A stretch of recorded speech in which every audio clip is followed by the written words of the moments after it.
Welcome to Live at 11ish from Woodland Hills Baptist Church. It's been a great week this week. We're getting ready to open a new school. A lot of things going on, daycare expanding. We had great services yesterday, all three services, and folks had some saved, some joined. So it's been a great weekend for the Lord. Let me just share with you a familiar passage in the book of Matthew.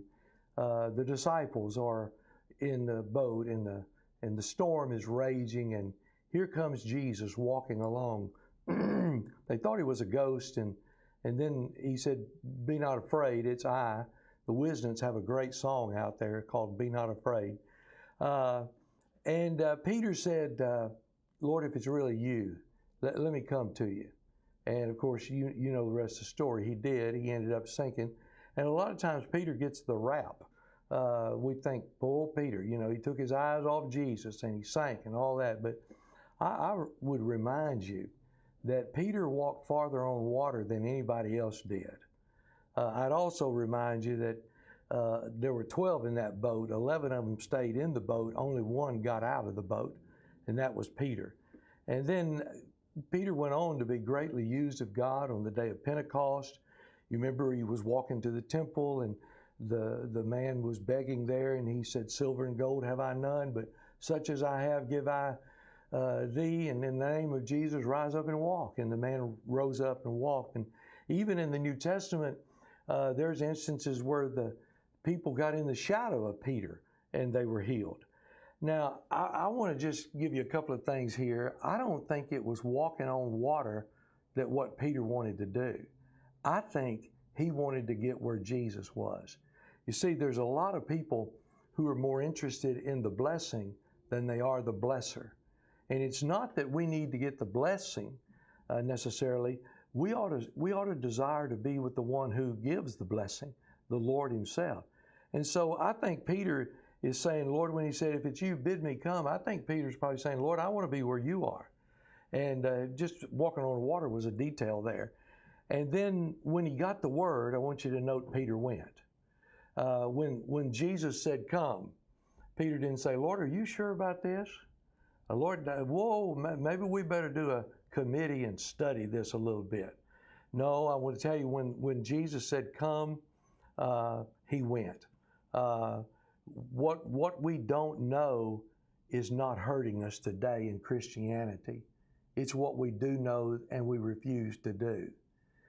We know enough as shallow Christians to turn this world upside down for the cause of Christ. We just won't do it. We know that we need to pray, and yet we don't pray. We know we need to witness, and yet we don't witness. We need to give. We need to be faithful. If you really want to see God do things He's never done before, I would encourage you two things. Express a willingness to take a step. I mean, do you really want Him more? If you really want Him more, there's a great fear of people today. Fear in marriages because it may divorce. There's a fear in divorce. There's fear in finances. There's a fear in children. There's fear in grandchildren, our jobs.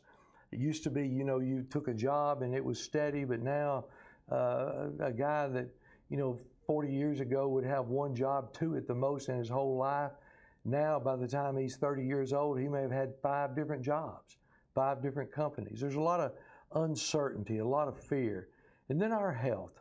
My goodness, you think you're rocking along and everything's good, and suddenly the doctor says, here's a spot, here's a cancer, here's a tumor, here's a growth, and man, it can turn upside down just like that. I want to tell you, being where Jesus is being better than being in the boat. You may think there's safety in the boat, but the real safety is where Jesus is. When you get the go-ahead, then go ahead. If God says do it, then do it. I've got a feeling that when time comes to an end, we're not going to be so much concerned with what we did. I think we're going to miss out on what we didn't do, what God said we could have, and yet we wouldn't by faith cry out. Now, I want to just share one more thing with you about faithfulness. Faithfulness does not begin where you want to be. Faithfulness begins where you are right now. You say, well, if I could just do this and I did this and I get this straightened out, then I'm going to be faithful. No, faithfulness begins right now where you are. Let me tell you, when Peter began to sink, you know what he did? He didn't try to swim back to the boat. He cried, Lord, save me, right where you are. How did he get back to the boat? I don't know. I don't know if he swam. I don't know if the Lord carried him or I don't know. The main thing is he got back in the boat. And so don't try to swim back. Start where you are with faithfulness where you are today. If you really want to grow with God, start where you are. And then day by day, get stronger and stronger with the Lord. I hope that's an encouragement to you. Let me encourage you, if you want to grow in the Lord, man, be here tonight, Monday night, 5:45 is a free meal. It's a country meal. We're having pinto beans and rice and cornbread and sausage and desserts. And then at 7 o'clock, Dr. Lloyd Scott will be our special guest preacher. He's pastor of the Eastern Star Baptist Church in Port Arthur, Texas, has been since the 90s, has built a great work there, and a tremendous man of God. You're going to love him tonight. If you've missed the last 2 Monday nights, you can get online and see those services. Both of those. Brother Mark Humble preached that first one, did a tremendous job. One more day. And then Dr. Rock Collins preached this last Monday night on evangelism, the importance of it. What are we going to do with a lost world? And I'm telling you, in August, we always cancel we move our Sunday night services over to Monday night. And I'm telling you, it's a tremendous camp meeting type service. Hope you can be there tonight. And then let me just encourage you tomorrow, if you're a senior adult, don't forget Hilltoppers, 11 o'clock. We're having chicken spaghetti. Bring a side, a vegetable, salad, or dessert, or whatever. And we're going to have a great time of fellowship, singing, and it's a devotion time, inspiration, and then games after that. And stay as long as you want to. Hey, thank you for listening this morning. Hope to see you.